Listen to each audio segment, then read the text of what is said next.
Assalamualaikum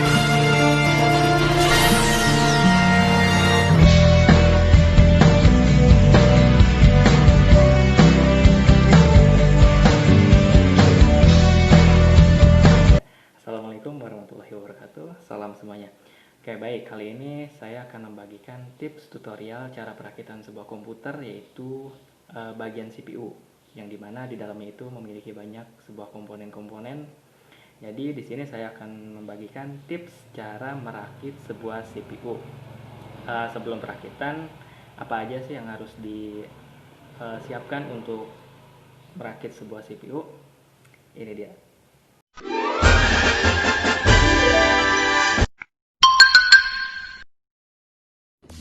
You know I'm gonna get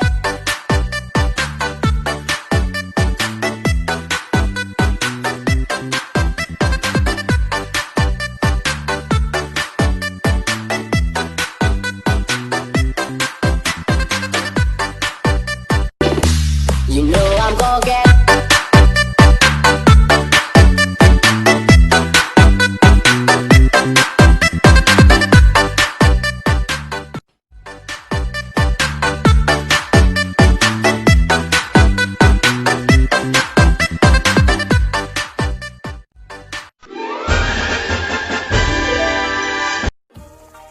Oke, langsung saja. Ini adalah motherboard. Jadi motherboard ini adalah komponen yang paling penting di CPU. Nah, langsung saja untuk pemasangan yang pertama kita pasang prosesornya terlebih dahulu. Nah, kalau misalkan kalian lihat di sini ada garis segitiga warna kuning ya. Ini itu tanda untuk nanti pemasangan prosesornya. Nah, cara pemasangannya sendiri yang pertama adalah buka dulu kuncinya. Kita tarik ke atas seperti ini. Setelah itu kita cari di mana gambar segitiganya berada. Nah, ada di sini. Nah, berarti cara pemasangan prosesornya itu adalah seperti ini. Jadi segitiga dari prosesor sama segitiga yang ada di tempat prosesornya itu sejajar. Nah, kita pasang seperti ini. Ditekan. Lihat, sejajar dengan tempat prosesor. Jadi sejajar dengan gambar segitiganya. Setelah dipasang, kita pasang lagi kuncinya. Nah, setelah itu kita akan memasang memori RAM. Nah, gimana sih caranya memasang memori RAM? Jadi kalian jangan takut memasangnya terbalik, soalnya dari sisi kanan dan kiri itu berbeda. Nah, jadi ada yang panjang, ada yang pendek, dan kalian bisa dilihat juga di tengahnya itu ada garis pembatas. Garis pembatas juga nanti ada di bagian motherboardnya. Nah, ini. Jadi kalian bagi pemula itu nggak usah takut pemasangan memori itu akan terbalik. Nah, karena semuanya itu sudah ada aturan di motherboardnya sendiri. Jadi kalian gak usah takut pemasangan itu terbalik. Nah, nanti pemasangan itu seperti ini. Lihat, pembatasnya itu sejajar. Dan ketika kalian memasang memori RAM, ketika memori RAM itu ditekan, nah kuncinya itu otomatis akan mengunci sendiri seperti ini. Nah, seperti itu. Jadi kuncinya itu akan mengunci secara otomatis. Nah, lanjut, ini adalah baterai CMOS, tepatnya di sini. Nah, gimana sih caranya memasang baterai CMOS? Cukup mudah. Lihat gambar yang negatif, positif, dan ini adalah yang gambar negatifnya. Nah, pemasangannya itu cukup mudah. Untuk yang positif itu ada di atas dan yang negatif ada di bawah, dan pemasangannya tinggal ditekan saja ke bawah seperti ini. Nah, lanjut yaitu pemasangan heatsink atau kipas untuk prosesornya sendiri. Untuk pemasangannya tinggal ditempel saja, dan jangan lupa setiap heatsink itu memiliki kunci. Nah, kunci ini berfungsi untuk menempelkan kipasnya itu ke motherboardnya. Nah, setelah itu langsung kita pasangkan saja kabelnya ke motherboard. Nah, kalian juga jangan takut nih pemasangannya itu akan terbalik, karena di setiap komponen itu akan ada tanda. Nah, seperti ini. Jadi kalian nggak usah takut penempelannya itu akan terbalik. Nah, langsung kita pasang saja, langsung ditempelkan, dimasukkan. Nah, oke, lanjut kita pasang power supply-nya. Power supply ini adalah komponen yang paling besar di bagian CPU. Nah, cara pemasangannya kalian tinggal masukkan saja ke dalam casing.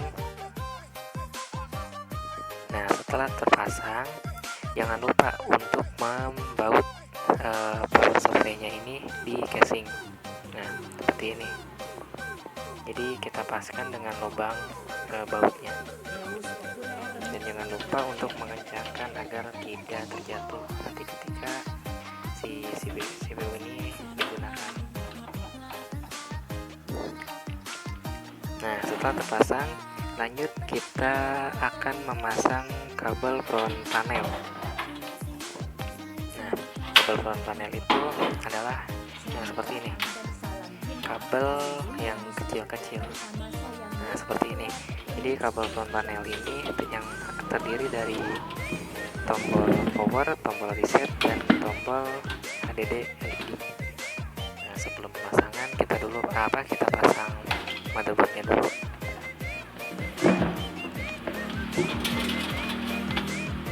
Nah, setelah itu kita pasang saja kabel frontnya. Nah, untuk pemasangannya sendiri saya akan kasih tips. Jadi setiap pemasangan kabel putih itu usahakan ada di sebelah kanan, ya, di sebelah kanan. Nah, jadi setiap kabel warna putih itu adanya di sebelah kanan. Nah, jadi tadi itu kabel yang ditempel yang pertama itu adalah yang warna merah. Nah, lanjut itu ke kabel LED putih dan yang LED hijau. Nah, seperti ini. Nah, lanjut ke kabel yang berwarna ungu. Dan ingat, setiap kabel warna putih itu adanya di kanan. Di kanan ketika pemasangan kalian. Nah, seperti ini. Nah, lanjut ke kabel yang warna oranye. Jadi cara pemasangannya itu merah, hijau, ungu, dan oranye. Nah, seperti ini. Jadi kalian gak usah khawatir atau gak usah bingung lagi. Nah, udah pasang, langsung kita pasang baut aja di motherboardnya biar nggak terlepas atau tergoyang-goyang lagi. Nah, setelah dibaut, nah oke. Ini ada tips juga nih buat kalian buat pemula. Jadi kalau misalkan kalian takut salah memasang, kalian bisa menandakan atau menandai dengan spidol atau sejenisnya kabel-kabel itu dengan tulisan seperti ini. Jadi yang silang ini maksudnya kabel yang tidak digunakan atau kabel yang tidak dipasang ketika di dalam CPU.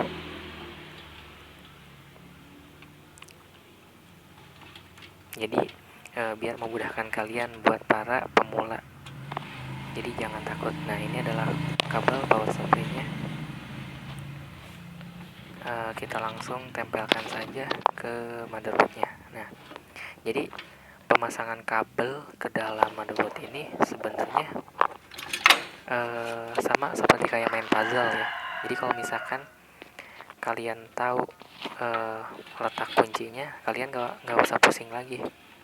Nah, jadi setiap kabel atau setiap komponen itu ada tanda-tandanya. Jadi kalian nggak usah takut buat terbalik cara memasangnya. Pasti di situ ada pembatas atau tanda.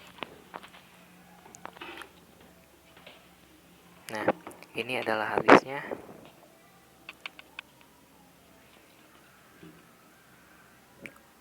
Saya akan coba pasang harddisknya. Nah, di sini tempatnya. Jadi kalian pasang harddisknya itu harus sesuai dengan lubang bautnya, karena harddisk ini dia menempel dengan casing itu dengan dibaut sama seperti power supply. Nah, seperti ini.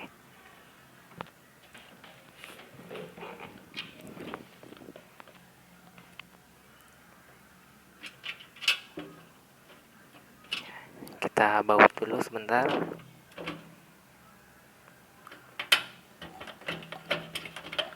Nah, kita kencangkan dulu. Nah, setelah semuanya terpasang, kita langsung pasang kabel yang dari power supply-nya ke harddisk.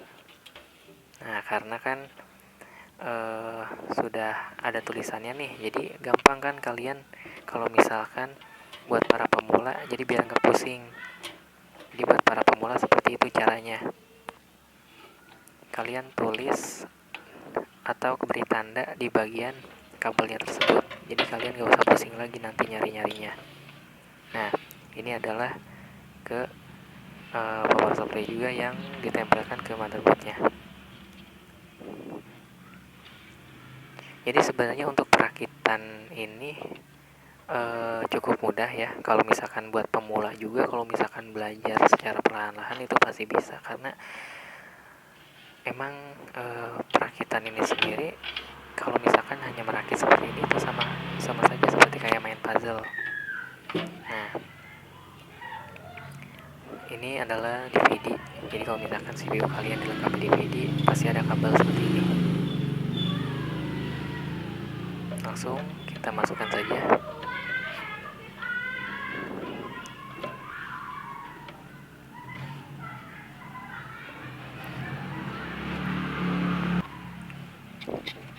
Nah, buat yang saya tanda silang ini berarti ini kabel-kabel yang tidak menyambung di komponen-komponen lainnya gitu. Jadi buat para pemula, kalau misalkan bingung, beri tanda aja. Nah, ini adalah kabel ATA ya. Jadi bedain kabel SATA dengan kabel ATA. Kabel ATA itu lebar seperti ini. Nah, jadi kabel ini juga kalau misalkan buat para pemula bingung, kalian tulis aja, kasih tanda aja. Nah, langsung saya di sini mau masang ke harddisknya kabel ATA ini. Langsung dimasukkan saja. Nah, seperti itu. Dan kita sambungkan kabel DVD-nya juga atau PCD-nya juga dengan kabel ATA. Lanjut kita menempelkan ke motherboard-nya. Jadi setiap kabel, setiap komponen itu selalu terhubung dengan motherboard. Jadi kalau misalkan kalian merakit CPU atau merakit sebuah CPU, jika kalian ada salah satu komponen yang tidak disambungkan kepada motherboard, maka komponen tersebut tidak akan jalan. Jadi setiap komponen itu selalu tersambung dengan motherboard. Nah, seperti ini sudah tersambung semua. Ya sudah, kita uji coba, kita testing, kita lihat hasilnya.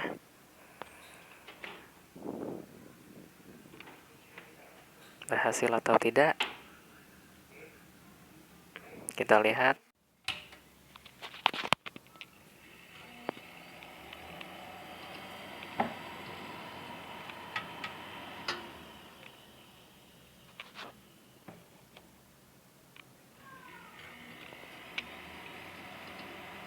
Dan hasilnya sempurna. Nah, itulah tadi tips tutorial cara merakit sebuah komputer di bagian CPU. Semoga bermanfaat. Mungkin itu saja. Saya Rizky Maulan Hamzah, mahasiswa dari Universitas Pakuan, Fakultas Sekolah Vokasi, Program Pendidikan Teknologi Komputer. Saya pamit undur diri. Assalamualaikum warahmatullahi wabarakatuh.